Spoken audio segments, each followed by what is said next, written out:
अनुराधा के पति का अचानक एक बीमारी से देहांत हो गया। 5 बेटियों की जिम्मेदारी अनुराधा पर आ गई। देख अनुराधा, अब हम तेरा और तेरी बेटियों का बोझ अब और नहीं उठा सकते। इन्हें ले और यहाँ से निकल जा। पर भाभी, मैं इन 5 को लेकर कहाँ जाऊंगी? मेरा कोई ठिकाना नहीं। माँ बापू भी गांव में चल बसे। इस घर से मेरी यादें जुड़ी हुई हैं। मैं इस घर में बहू बनकर आई थी। विनोद के जाने के बाद आप इतना क्यों बदल गई? बदलना पड़ा। हमारा दिमाग खराब नहीं है जो अपने पैरों पर खुद ही कुल्हाड़ी मार ले। अरे आने वाले समय में तेरी ये 5 बेटियां बड़ी होंगी तो तू तो इनकी शादी की जिम्मेदारी हमारे मत्थे मढ़ देगी। चल निकल यहाँ से। रहम करो भाभी, इतनी रात में मैं अपनी बच्चियों को लेकर कहाँ जाऊंगी? ये ऐसे नहीं मानेगी। तू आगे से हट, इसे मैं धक्का देता हूँ। अनुराधा के जेठ जेठानी बड़ी क्रूरता से उसे उसकी बेटियों के साथ सड़क पर धक्का दे देते हैं। अब मैं इतनी रात में इन 5 को लेकर कहाँ जाऊं? मेरी मदद करो प्रभु। अनुराधा अपनी 5 बेटियों का हाथ थामे रात के अंधेरे में सड़क पर चल रही थी। मम्मी, बहुत डर लग रहा है। अंधेरे में कुछ भी दिखाई नहीं दे रहा। चिंता मत करो, मैं तुम्हारे साथ हूं ना, डरो नहीं। मम्मी, अब हम कहाँ जाएंगे? ताऊ जी ताई जी ने तो घर से निकाल दिया। मम्मी, बहुत प्यास लगी है, पानी पीना है। पूजा, तू इन 4 का ध्यान रख, हाथ पकड़ के रखना। मैं सामने नल से पानी भरकर लाती हूँ। अनुराधा अपनी बेटियों को सड़क के किनारे बिठाकर पानी लेने चली जाती है। तभी एक गुंडा अनुराधा के पास आता है और उसका हाथ पकड़ लेता है। क्या बात है, प्यास लगी है क्या? कहो तो हम बुझा दें। मेरा हाथ छोड़ो, मुझे छोड़ दो। ओए, जब वो कह रही है तो छोड़ क्यों नहीं देता? अब तू इसका कौन है, जो बीच में टांग अड़ाने आ गया? मैं कोई भी हूँ, तुझे इससे क्या? लगता है तू ऐसे नहीं मानेगा। वो आदमी गुंडे को मार पीट कर वहां से भगा देता है। शुक्रिया भैया, आज आपने मेरी मदद की। इसमें शुक्रिया की कोई बात नहीं, ये तो मेरा फर्ज था बहन। अनुराधा अपनी बेटियों को लेकर जाने लगती है। तभी, बहन, इतनी रात में तुम अकेली कहाँ जाओगी? यहीं पास में ही मेरी मौसी का घर है, रात वहां रुक जाना। बच्चियों के साथ अकेले रात में रहना खतरे से खाली नहीं। मम्मी, हम सबको भूख लगी है। चलो आओ, मौसी के घर चलते हैं, वहां सब पेट भर कर खाना। शुक्रिया भैया। वो आदमी अनुराधा और उसकी बेटियों को अपनी मौसी के घर ले जाता है। अरे आओ आओ बेटी, कितनी प्यारी और मासूम बच्चियां हैं।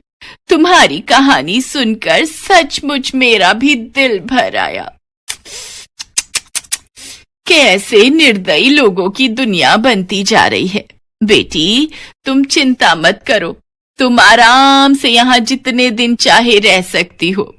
मौसी जरा इधर आना, मैं कह रहा था बच्चियों को भूख। मौसी और वो आदमी बातें करने लगते हैं। कुछ देर बाद, माँ, पानी पीना है। तुम यहीं पलंग पर बैठो, मैं लेकर आती हूँ। देखो मुन्नी भाई, बड़ी मुश्किल से ये चिड़िया और इसके चूजे हाथ में आए हैं। तुम्हारे तो दोनों हाथों में चांदी है, तुम अपनी दुकान आराम से चला सकती हो। बात तो तू ठीक कह रहा है, पर इसे शक तो नहीं हुआ ना कि ये कोठे पर लाई गई है और तू इसे और इसकी बेटियों को बेचने के लिए यहाँ लाए है? अरे नहीं मुन्नी भाई, बस अब तुम जल्दी से मेरे पैसे मुझे दो, मैं यहाँ से जाऊं। हाँ, ये आदमी मुझे यहाँ बेचने लाए है। नहीं, मुझे यहाँ से भागना होगा। मैं अपनी बेटियों के साथ कुछ गलत नहीं होने दूंगी। अनुराधा कमरे में जाती है। चलो बच्चों, हम यहाँ नहीं रुकेंगे। वो दरवाजा खुला है, एक एक करके तुम सब वहां से बाहर जाओ, आराम से, वो अंकल देख न पाए। अनुराधा अपनी बेटियों के साथ चुपके से भागती है। तभी उस व्यक्ति की नजर उन पर पड़ जाती है और वो उन्हें पकड़ने के लिए दौड़ता है। मुन्नी भाई, हमें इन्हें पकड़ना होगा। हे ईश्वर, मेरी मदद करो, मदद करो प्रभु। भागो मेरी बच्चियों, और तेज, हमें इनके हाथ नहीं आना। तभी अनुराधा देखती है सामने हनुमान मंदिर है और वहां घंटियों की आवाज आ रही है। चलो बच्चों, जल्दी से हनुमान मंदिर में चलते हैं, वहां हमें कोई कुछ नहीं कहेगा। अब हम लोग इन्हें नहीं पकड़ सकते, ये हनुमान मंदिर में चली गई है। किसी ने हमें वहां देख लिया तो पुजारी और सब लोग हमें पुलिस को पकड़वा देंगे। कैसी किस्मत खराब है, इस सौदा भी हाथ से चला गया है। चलो वापस चलते हैं। हे बजरंगबली, आज आपने मेरी और मेरी बेटियों की जान बचाई, आप धन्य है प्रभु। बजरंग बली तो शरण में आए हर भक्त की मदद करते हैं, यहाँ तुम्हें डरने की कोई जरूरत नहीं है। पर बेटी, तुम इतनी घबराई हुई क्यों हो? अनुराधा पुजारी जी को अपनी सारी दुख भरी कहानी बताती है। बेटी, तुम चाहो तो इसी हनुमान मंदिर में रहकर प्रभु की सेवा करो, यहाँ तुम्हें किसी प्रकार का कोई डर नहीं। पुजारी जी की बात सुनकर अनुराधा को थोड़ी तसल्ली होती है। उस दिन से अनुराधा अपनी 5 बेटियों के साथ हनुमान मंदिर में ही रहने लगी। अनुराधा और उसकी 5 बेटियां हनुमान मंदिर की सेवा करती थी। वहां की साफ सफाई, देखभाल ये सब अनुराधा ही संभालती थी। एक दिन अनुराधा ने पुजारी जी से कहा, पुजारी जी, मैं सोच रही थी मंदिर के बाहर ही फूल माला और पूजा की सामग्री बेचने का काम करके थोड़े पैसे कमा लूंगी, ताकि अपनी बेटियों को स्कूल में पढ़ा लिखा कर उनकी शादी कर सकूं। ये तो बहुत उत्तम विचार है अनुराधा बेटी। मैं कल ही फूल वाले और पूजा सामग्री वाले की दुकान पर तुम्हें ले चलूंगा। वो तुम्हें उधार पर फूल माला और सामग्री दे देंगे। जो भी कमाई होगी उसमें से तुम उनके पैसे चुकाकर बाकी की कमाई अपने पास रख लेना। ऐसे ही धीरे धीरे तुम्हारा काम शुरू हो जाएगा।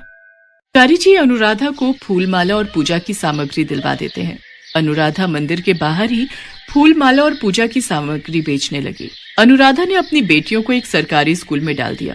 अब उसकी बेटियां पढ़ने जाने लगी थीं। अनुराधा को हनुमान मंदिर में रहते हुए 15 साल बीत गए। अनुराधा की मंदिर के बाहर ही फूल माला और पूजा सामग्री की 2 बड़ी दुकानें थीं। मंदिर के पुजारी जी का निधन हो चुका था। अपने जाने से पहले पुजारी जी मंदिर का सारा कार्यभार अनुराधा को सौंप गए थे। अब मंदिर का सारा कार्यभार अनुराधा ही संभालती थी। अनुराधा की 5 बेटियां बड़ी हो चुकी थीं। अनुराधा को शहर में बहुत से लोग जानते थे और उसके अच्छे व्यवहार से सभी परिचित थे। अनुराधा को अपनी 5 बेटियों की शादी के लिए कोई परेशानी नहीं हुई। हनुमान जी के आशीर्वाद से अनुराधा की 5 बेटियां आज अपने ससुराल में सुखी थीं। कहते हैं ना, जिसका कोई नहीं होता उसकी रक्षा करने वाले स्वयं भगवान होते हैं।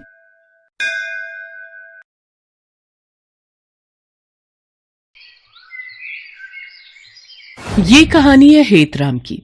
हेतराम का जन्म ही इसलिए हुआ था कि वो शराब पी सके। दिन के 24 घंटे वो शराब के नशे में रहता। उसके मोहल्ले में किसी को याद नहीं है कि कौन सा ऐसा दिन था जब उसने शराब नहीं पी हो। काम धाम उससे कोई होता नहीं था, तो फिर शराब पीता कैसे था? शराब पीता था अपनी पत्नी सुनीता की कमाई के पैसों से। सुनीता एक चूड़ी बनाने की फैक्ट्री में काम करती थी। हर दिन की तरह शराब के नशे में टल्ली हेतराम सड़क पर गाना गाते हुए जा रहा था। पीने वालों को पीने का बहाना चाहिए। अरे पीने वालों को पीने का बहाना चाहिए। गाना गाते हुए अपने डगमगाते कदम से जैसे ही वो अपने घर में घुसा, उसकी 4 बेटियां रीमा, सीमा, मीना और पुष्पा के दिल की धड़कन बढ़ गई।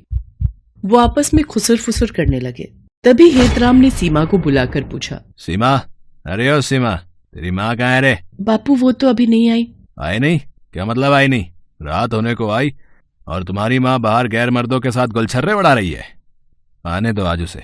मार मार कर उसकी सारी आशिकी यहीं जमीन में मिला दूंगा। बेशर्म औरत, मेरी नाक कटा दी है इसने। पति घर पर आ गया है और वो बाहर मजे कर रही है। उसके मुंह से दारू का भपका उठ रहा था। सीमा ने अपनी नाक बंद की और चुपचाप खामोशी से अपने शराबी पिता की बात सुनने लगी। तभी सुनीता वहां आ गई। सुनीता को देखते ही हेतराम भड़क गया। आ गई आशिकी लड़ाकर? अरे शर्म नहीं आती तुझे? घर में 4 बेटियां हैं और तू दूसरे के साथ मुंह काला किए फिरती है। ये सब आप क्या कह रहे हैं? आपका दिमाग खराब हो गया है क्या? मेरा दिमाग खराब हो गया है? बदतमीज औरत है। मेरा दिमाग खराब हो गया है? इतनी रात तक तू कहाँ थी? काम पर गई थी, आपको पता नहीं है? चल बड़ी आई काम की धौंस देने वाली। ये बता इतनी रात क्यों हो गई? 100 बार बोल चुकी हूँ, काम बहुत है। अभी त्योहार आने वाले हैं, ज्यादा काम करना पड़ता है और इसके ज्यादा पैसे भी मिलते हैं, तभी तो घर चलता है। नहीं तो सारी कमाई तो आपकी शराब में चली जाती है। खुद तो कुछ करते नहीं, बीवी करे तो फालतू की बातें बनाते रहते हो। पत्नी के मुंह से ये बात सुनकर हेतराम को मिर्ची लग गई। उसने गुस्से में अपनी 8 महीने की गर्भवती पत्नी के पेट पर जोर से लात मार दी। वो जमीन पर गिर पड़ी और दर्द से करा उठी। सुनीता 5वीं बार गर्भवती थी। सुनीता तो पहली बेटी के बाद ही और बच्चे नहीं चाहती थी, लेकिन हेतराम को एक लड़के की चाहत थी। तू मुझे मत बता कि और बच्चे पैदा करने की नहीं। मर्द हूं मैं तेरा। मर्द की जो मर्जी होती है वही होता है और उसी में औरत का भला भी होता है। इसलिए अपनी जबान बंद रख और मर्द की बात सुन। अगर नहीं सुनेगी तो तेरी इस बेटी को रेल की पटरी पर फेंकाऊंगा, समझी? बेचारी सुनीता क्या करती? अब इस बात को कौन सी माँ बर्दाश्त करती कि उसके बच्चे को कोई रेलवे ट्रैक पर फेंकाए। हेतराम की धमकी ने सुनीता को एक बच्चा पैदा करने वाली मशीन बना दिया और एक लड़के की चाहत में सुनीता ने 4 लड़कियों को जन्म दे दिया और वो 5वें बार भी गर्भवती हो गई थी। सुनीता दर्द से करा रही थी, लेकिन हेतराम को उससे कोई फर्क नहीं पड़ता था। वो तो अब भी नशे में बड़बड़ाए जा रहा था। जबान चलाती है, हैं? मेरे सामने जबान चलाती है?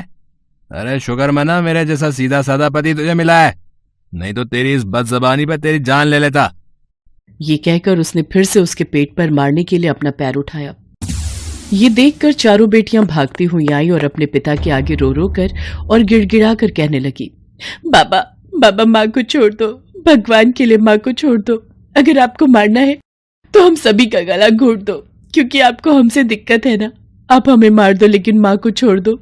अपनी माँ का बचाव करती बेटियों को देख नशे में धुत हेतराम ने कहा, जान से मार दो। अच्छा ठीक है, जान से ही मार देता हूँ आज तुम लोगों को, ठीक है। उसके बाद उसने कोने में रखे झाड़ू से चारों बेटियों को तब तक मारा जब तक वो थक कर चूर नहीं हो गया। उसकी बेटियां दर्द से कराहती रही, लेकिन उसके अंदर तो दिल था ही नहीं। ना जाने कितनी बार उस जालिम ने अपना जोर अपनी पत्नी और बेटियों पर दिखाया था। कुछ दिन और बीते। एक रात सुनीता को प्रसव पीड़ा शुरू हो गई। पेट में बहुत दर्द हो रहा है जी। लगता है मुझे प्रसव पीड़ा शुरू हो गई है। वो कराते हुए अपने पति को उठाती रही, लेकिन वो हूं हां करता रहा, लेकिन उठा नहीं। अब सुनीता से दर्द बर्दाश्त नहीं हो रहा था। वो किसी तरह बाहर आई और अपनी बेटियों को बुलाया और कहा, बेटा बेटा अस्पताल जाना होगा। सारी बेटियां अस्पताल जाने की तैयारी कर रही थी, लेकिन सुनीता से दर्द अब बिल्कुल बर्दाश्त नहीं हो रहा था। उसने अपनी बेटियों से कहा, मैं अस्पताल नहीं जा पाऊंगी बेटा, नहीं जा पाऊंगी। ये कहकर वो अपने कच्चे मकान के कच्चे से फर्श पर लेट गई और कराहने लगी। थोड़ी देर बाद उसने फर्श पर ही एक और बच्ची को जन्म दिया और उसके साथ ही वो हमेशा के लिए इस दर्द भरी दुनिया को छोड़कर चली गई। अभी अभी इस दुनिया में आई जोर जोर से रो रही उसकी मासूम सी बेटी को तो ये पता भी नहीं था कि उसे जन्म देने वाली माँ अब ना तो उसके आंसू देख सकती है और ना ही उसके रोने की आवाज उसके कानों में पड़ सकती है। थोड़ी देर तक तो सुनीता की चारों बेटियों को कुछ समझ नहीं आया, लेकिन फिर जब सुनीता बहुत देर तक बिना हिले डुले पड़ी रही तो, माँ ये क्या हो गया माँ? दीदी, माँ मर गई दीदी। सीमा और रीमा भागकर अपने पिता को माँ की मौत के बारे में बताने गए। बापू माँ हिलजुल नहीं रही है, देखो ना क्या हो गया उन्हें। लेकिन उस रात हेतराम भी नहीं उठा, वो भी सो गया सदा के लिए। शराब ने उसे इस बार वो नींद दी जिस नींद के बाद कोई नहीं जागता। एक ही रात में 5 बच्चियां अनाथ हो गईं। नन्ही सी अभी अभी इस दुनिया में आई मुन्नी भूख के मारे रो रही थी, लेकिन घर में कुछ था कहाँ जो उसे मिलता। किसी तरह सीमा पड़ोस से थोड़ा दूध मांग कर ले आई। उसने उस मासूम को दूध पिला दिया, वो सो गई। उसके बाद सभी बहनें अपने माता पिता का अंतिम संस्कार करने शमशान घाट पहुंची। माँ, बापू, सभी ने उनका अंतिम संस्कार किया। जब वो अंतिम संस्कार कर घर लौट रही थी तो जोरों की बारिश शुरू हो गई। बारिश इतनी भयंकर थी कि ऐसा लगा कि उस बारिश में सब खत्म हो जाएगा, और खत्म हुआ भी। माँ बाप तो उन 5 बच्चियों के चले ही गए थे। उनके घर पर बिजली गिर गई और उनका कच्चा मकान जलकर खाक हो गया। चारों बहनें जब घर पहुंची और अपने घर का यह हाल देखा, भगवान हमें क्यों छोड़ दिया? अरे हमें भी मार दो ना, हमें सब छीन लिया, सब कुछ बिना गलती के हम सभी को जीवन भर की सजा दे दी। अरे मार दो। कहाँ ऊपर वाले, आओ सामने, हम नहीं डरते तुमसे, हमें मार दो। पूरी रात बेचारी वो बच्चियां एक पेड़ के नीचे रोते हुए बिताती हैं। सुबह उसकी छोटी बहन फिर से रोने लगी, लेकिन बार बार तो दूध मांगकर नहीं पिलाया जा सकता ना। कहाँ से लाए इसके लिए दूध, हम कहाँ से लाए? बहुत खराब किस्मत लेकर आई हो तुम मेरी बहन, बहुत खराब। सभी बहनें कुछ काम करने का सोच रही थीं, क्योंकि बिना कुछ किए जीवन की गाड़ी तो चल नहीं सकती थी। और उसी की तलाश में अपनी छोटी बहन को गोद में उठाए वो चली जा रही थी। तभी उनकी नजर रास्ते में घायल अवस्था में पड़ी गाय पर गई। ऐसा लगता था कि किसी गाड़ी वाले ने उसे टक्कर मार दी है। चारों बहनें उस गाय को देखकर दुखी तो बहुत हुई, लेकिन वो क्या कर सकती थी। उन्होंने उसे देखकर भी अनदेखा किया और आगे बढ़ने लगी। तभी वो गाय जोर जोर से रंभाने लगी। ऐसा लगा कि वो उन्हें कह रही हो कि मेरी मदद करो। चारों बहनों के पैर अनायास ही रुक गए। पुष्पा, पता नहीं मुझे ऐसा क्यों लगा कि ये गाय रंभाकर हमसे मदद मांग रही है। मुझे भी ऐसा ही लगा दीदी। चारों बहनों ने गाय की खूब सेवा की।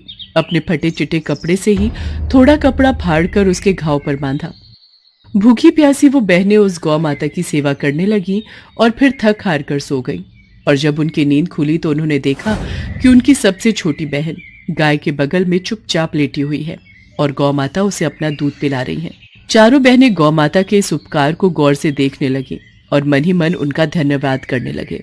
दीदी, गौ माता ने हमारी सारी चिंता ही दूर कर दी।